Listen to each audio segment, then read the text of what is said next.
Aujourd'hui, nous allons voir comment installer un variateur de lumière.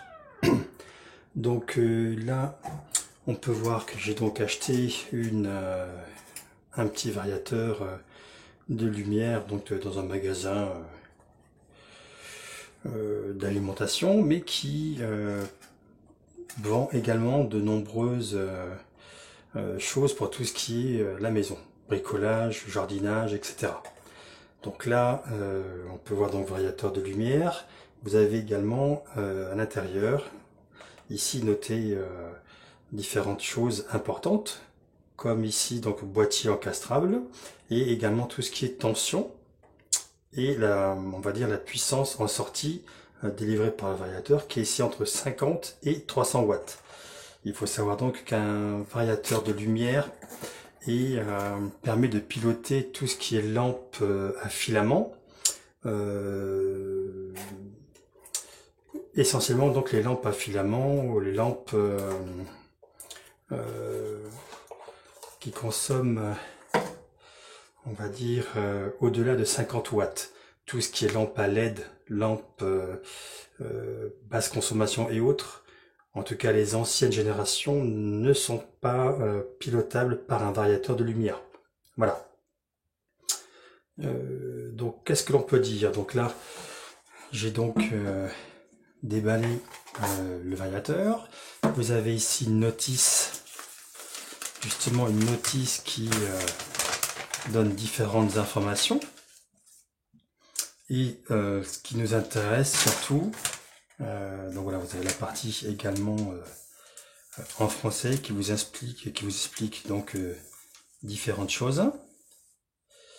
Donc si vous n'êtes pas électricien ou vous n'avez pas de connaissances en électricité, faites très attention parce qu'on va travailler justement sur des branchements électriques. Comme vous pouvez voir ici, vous avez donc un schéma simplifié, mais où on peut voir ici, donc là, vous avez ici la lettre L qui est donc une phase. Donc qui dit phase dit présence de courant. Donc là on est sur un régime 220 volts. Donc vous avez ici sur le L 220 volts. Et ici vous avez la lettre N qui est donc le neutre.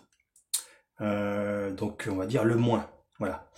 Vous avez également, donc on voit ici alimentation par une phase et un neutre. Et on voit ici un autre symbole qui est donc la sortie variateur, qui est donc ici. Ça veut dire quoi? Ça veut dire que l'on rentre une phase et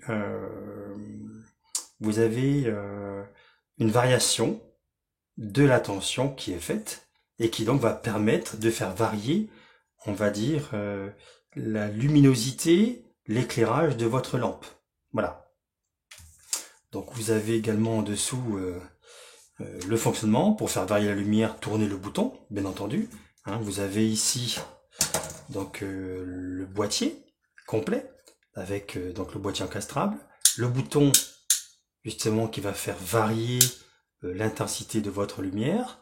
Ici vous avez deux petites griffes qui vont venir se mettre à l'intérieur et venir se fixer sur le plâtre. Et vous avez ici les connectiques. Donc on reconnaît ici la phase que l'on voit ici, L, comme ici. Et vous avez ici un autre symbole qui est donc la sortie du variateur. Voilà. Donc pour ce faire, on va déjà commencer par démonter la prise électrique qui se trouve donc ici. Donc c'est un interrupteur. Hein.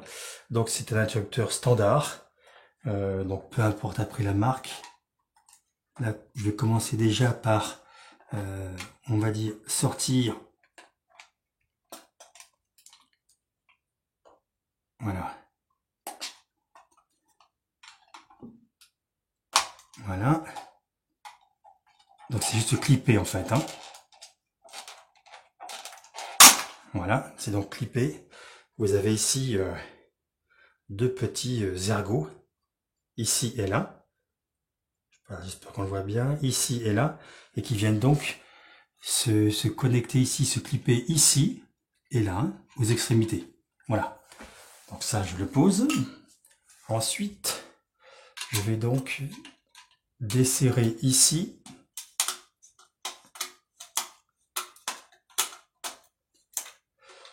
On va dire c'est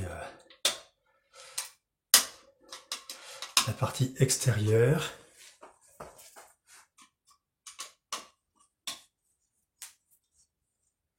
Voilà. Partie extérieure justement de l'interrupteur. Voilà. Et donc on se retrouve ici avec justement la partie de l'interrupteur. Ici vous avez deux petites vis avec ici des trous oblongs, ce qu'on appelle des trous oblongs, qui permettent justement de pouvoir orienter votre prise de façon à ce qu'elle soit parfaitement, on va dire, horizontale. Voilà. Donc là aussi, on les dessert.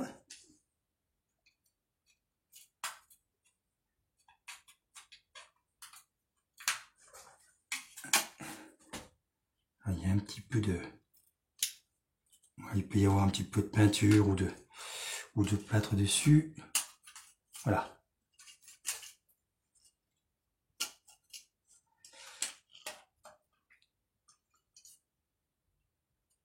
Voilà. Donc vous avez ici les deux fils. Vous avez ici un fil noir et ici un fil orange.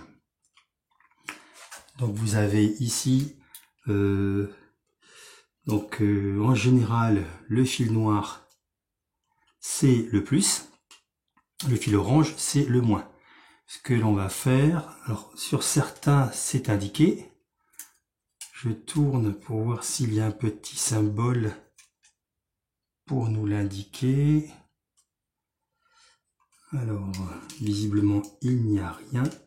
Ce que je peux faire donc c'est éventuellement chercher un voltmètre, vous venez vérifier et vous voyez lequel est le plus et lequel est le moins. Maintenant ce que je vais faire pour pouvoir le connecter, on va dire celui-ci, ça va être donc de couper l'alimentation qui arrive ici, de façon à ne pas travailler sous tension. C'est quand même un petit peu risqué.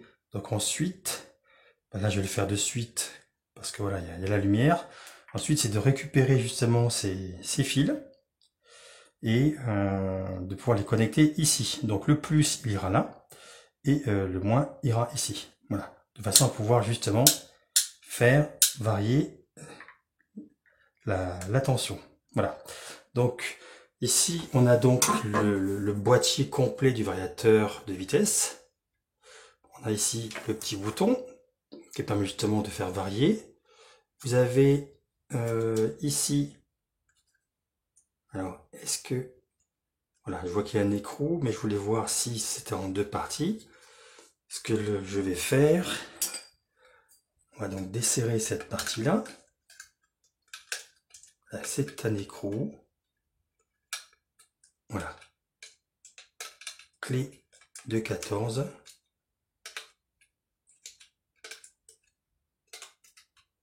Alors allez-y tout doucement. Parce que justement, il y a des parties en plastique.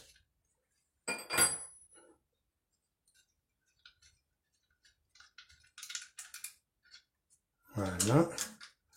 Ensuite, voilà. Donc il vient comme ceci. Donc c'est bien en deux parties. Et c'est maintenu par l'écrou central. Ensuite, il y a donc cette partie-là. Donc je vais l'orienter comme ceci, vu que le bouton, on voit que la position 0 est ici. Donc ce qui est bien, c'est voilà, position 0, vous tournez, position maxi. Donc le but c'est d'avoir la position 0, on va dire quand c'est face à vous. Position 0, on va dire c'est en bas à gauche. Voilà. On peut le tourner dans différents sens, mais on va dire que ce qui est le plus simple pour nous quand on veut tourner un variateur, c'est quand même que la position 0 soit en bas à gauche. Voilà. Ce qui veut dire qu'en fait, je vais l'installer en lieu et place de ce boîtier-là. Vu qu'on voit qu'ici, ces deux vis que l'on a là, iront à cet emplacement ici. Après, vous pouvez, si vous le voulez, chez vous, le tourner dans d'autres sens. On va dire que moi, je vais prendre la position en bas à gauche et donc le positionner en lieu et place. Maintenant, ce que je vais faire, c'est couper l'électricité qui arrive ici, de façon à pouvoir le connecter ici. Voilà, donc j'ai vu qu'il y avait quelque chose qui était tombé. C'est donc une rondelle. Cette rondelle qui vient ici. Voilà. Donc à ne pas perdre. Ok. Donc maintenant je vais aller couper le courant qui arrive dessus et connecter les deux fils dans ce boîtier. Donc voilà, j'ai coupé l'électricité au niveau de la pièce et j'ai déconnecté les câbles qui étaient donc sur l'ancienne boîte de l'interrupteur. Voilà. J'ai donc découpé, enfin enlevé ces câbles là, mais admettons que voilà, vous les avez enlevés. On voit qu'ici, là c'est vraiment nu. Donc ce qu'il faut faire maintenant, c'est vérifier qu'il n'y a absolument pas de courant, vu qu'on va quand même enlever un peu plus de matière ici. Donc pour être sûr qu'il n'y ait plus de courant, il faut utiliser donc un multimètre. Alors je ferai prochainement une vidéo sur un multimètre, qu'est-ce que c'est, comment l'utiliser, etc. Mais on va dire qu'aujourd'hui, pour faire les choses simplement, j'ai donc ici un multimètre qui fait également pince, on va dire pince ampère-métrique. Qu'est-ce qu'on peut voir? Que j'ai quelques positions ici qui sont donc marche, donc l'arrêt, bouton off. Vous avez au-dessus la lettre A avec un symbole, on va dire alternatif. Vous voyez, une sorte de vague. Donc c'est la position ici de une mesure d'ampère-mètre alternatif. À côté, j'ai donc un V ici. J'ai donc un V avec une vague ici.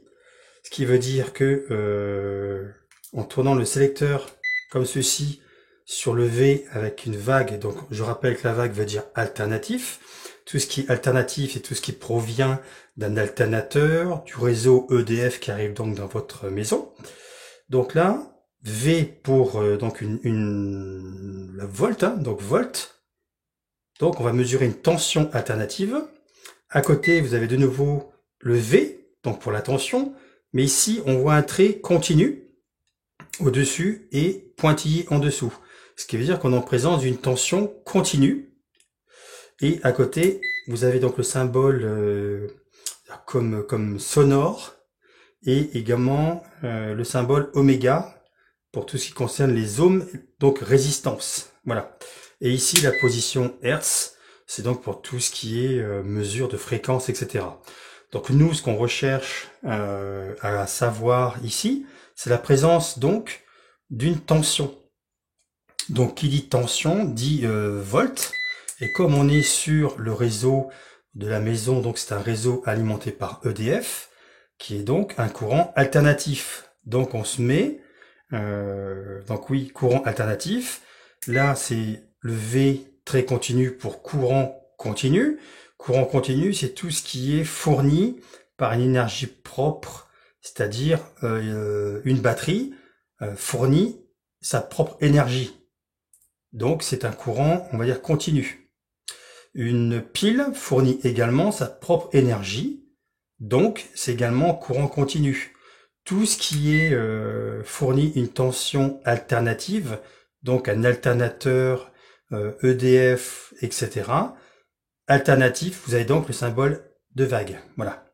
Donc symbole de vague, c'est donc de l'alternatif, c'est-à-dire soit positif, négatif, ainsi de suite.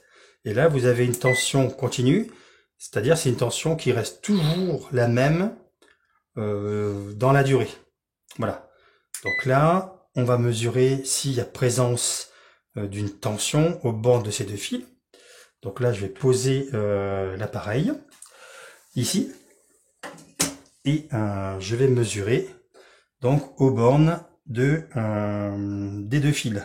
savoir que vous avez ici relié donc au multimètre, vous avez donc ces deux prises. Une, c'est donc un câble noir qui est donc le moins, et là vous avez donc un câble rouge qui est donc le plus. Donc on le voit également ici. Vous avez ici donc commun, donc c'est le moins, et vous avez ici plus en rouge. C'est donc indiqué également ici. Voilà.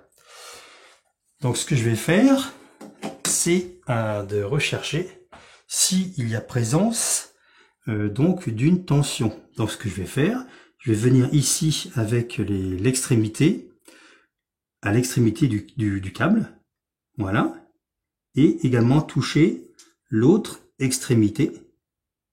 Et quand je regarde donc sur le multimètre, je vois que j'ai, voilà, 0,7 à 2 volts. 0,3, 0,7, 2 volts. Donc je ne suis pas sur du 220, ce qui veut dire que je n'ai plus de tension aux bornes de ces câbles-là. Voilà. S'il y avait tension, donc présence de 220 volts, bien entendu, il faudrait chercher où se trouve donc le disjoncteur pour travailler hors tension. Voilà. Parce que donc si vous travaillez sous tension et que malheureusement vous touchez, on va dire, le fil de la phase, donc le fameux L que l'on a vu tout à l'heure sur le schéma, vous pouvez ramasser ce que l'on appelle une petite châtaigne, ce qui n'est pas forcément agréable. Voilà. Donc essayons quand même de travailler en sécurité et donc sous tension, en dehors de la tension. Voilà. Alors là, maintenant que je suis sûr, voilà, je touche, je n'ai plus de, on va dire, de tension. Je vais donc augmenter quand même ici la matière au niveau du cuivre. J'estime que voilà, j'en ai pas beaucoup. Donc ce que je vais faire, je vais enlever, on va dire, un petit peu de la protection qu'il y a sur le câble. Donc j'utilise un petit outil, voilà, qui est pratique, qui permet justement de découper tout ce qui est voilà, ce qui permet de découper tout ce qui est le fameux plastique qui entoure donc le lame en cuivre. Là je fais la même chose, voilà. Voilà, l'objectif, vous voyez, c'est d'avoir vraiment un embout d'environ entre 0,5 et 1 cm, 0,5 cm minimum, justement pour pouvoir bien se mettre en place dans le boîtier ici du variateur. Voilà. Donc on voit ici la position, l'inscription ici L, là, et ici variateur. Donc ce que je vais faire, je vais donc mettre la phase. Donc je regarde, ah voilà, là on voit qu'il y a ici deux petites vis au fond. Donc je regarde si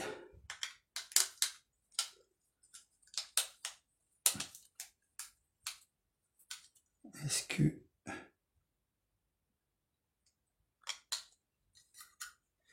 je vais essayer donc justement d'écarter.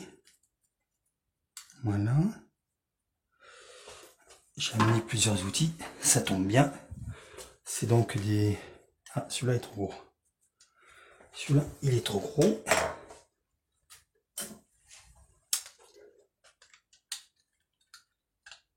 Est-ce que ça tourne?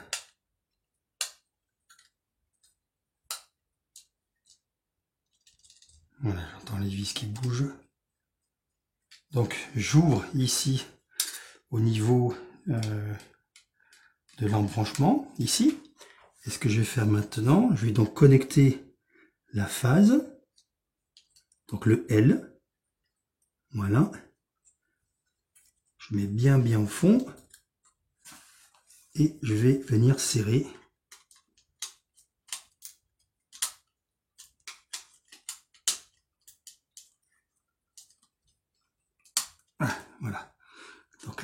vérifier. Je vérifie. Ok. Maintenant, je vais mettre ici l'autre partie. Voilà. Donc j'ai mis l'autre partie sur le variateur, sur le symbole du variateur. Et maintenant je serre.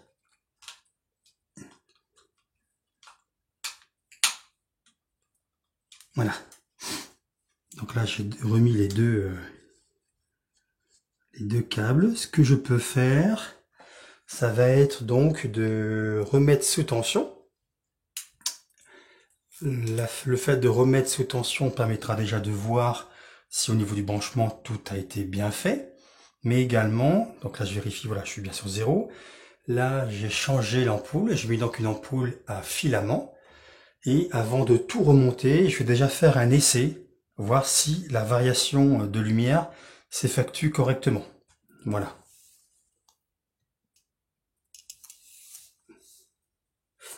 Donc voilà.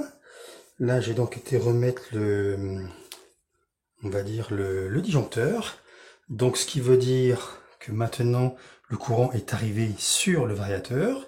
Le variateur ici est donc en position arrêt. Et donc maintenant, ce que je vais faire, c'est tourner la molette ici. Voilà. Et ce qu'on observe justement, c'est que il y a bien, vous le voyez, il y a bien variation de lumière. Voilà. Donc là, je coupe. Quoique voilà, on peut aussi travailler avec la lumière. Comme ici, on voit que voilà, la gaine est protégée. Mais attention, ici, vous avez donc une tension de 220 volts. Voilà. Vous avez également ici, on peut le voir sur le côté, deux griffes qui peuvent venir se plaquer ici. Mais il y a également ces deux vis là, qui elles, vous voyez, je vais le remettre en place. Regardez. Alors, donc il y a un passage, vous voyez ici, c'est plus gros ici et là. C'est justement pour passer les têtes de vis. Donc, la première est passée et la deuxième aussi. Voilà. Donc là, normalement, ces deux vis, une fois serrées, vont vraiment maintenir l'ensemble en place. Donc là, ce que je fais, c'est que je resserre. Alors, est-ce que meilleur outil? Ouais, donc c'est tout petit, c'est tout petit. En plus, il y a un petit peu de, voilà, il y a quelques, alors là, on va pas serrer. Voilà, je vais le monter un petit peu de façon à pouvoir le serrer sur le métal. Voilà. Voilà. Pareil. Donc là, on regarde. Voilà, pour être parfaitement droit. Ok.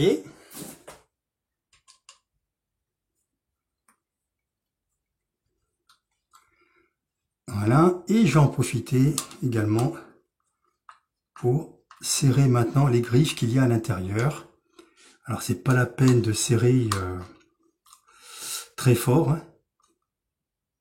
Voilà.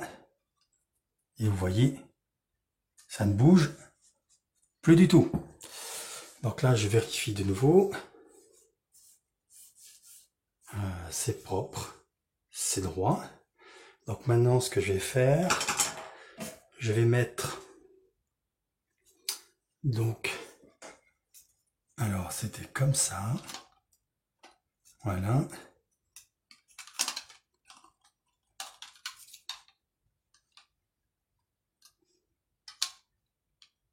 Ah oui, ok. Et ensuite, je mettrai ça Ah ouais, donc il n'y a pas de... Ah si, quand même, voilà. On voit qu'il y a une partie biseautée ici. Alors autant essayer de faire les choses propres. Donc en fait,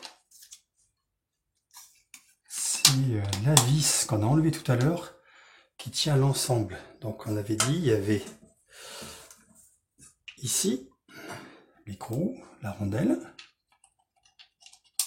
Voilà. L'écrou.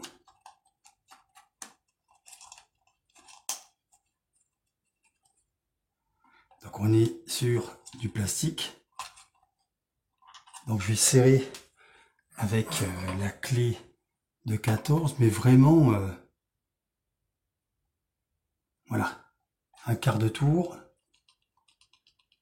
Ça bouge encore un petit peu.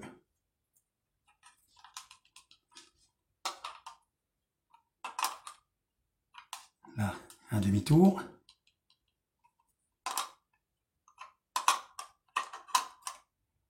Trois quarts. Trois quarts de tour. Et déjà, voilà. Un tour. Ah, ouais, ok. Là, c'est bon. Donc, et ensuite, on va remettre. Donc là, vous avez ici, en dessous, on voit mes plats ici. Et vous avez un méplat ici, à l'intérieur. Donc, il faut faire coïncider les deux. Voilà. Ok. Donc là, on entend bien le clac, marche l'arrêt. Et voilà, donc la nuit, ça sera vraiment une lumière très douce. Ok. Donc voilà une vidéo sur comment installer un variateur de lumière. Donc n'hésitez pas à me mettre vos commentaires et à vous abonner. Je vous remercie et je vous dis à très bientôt.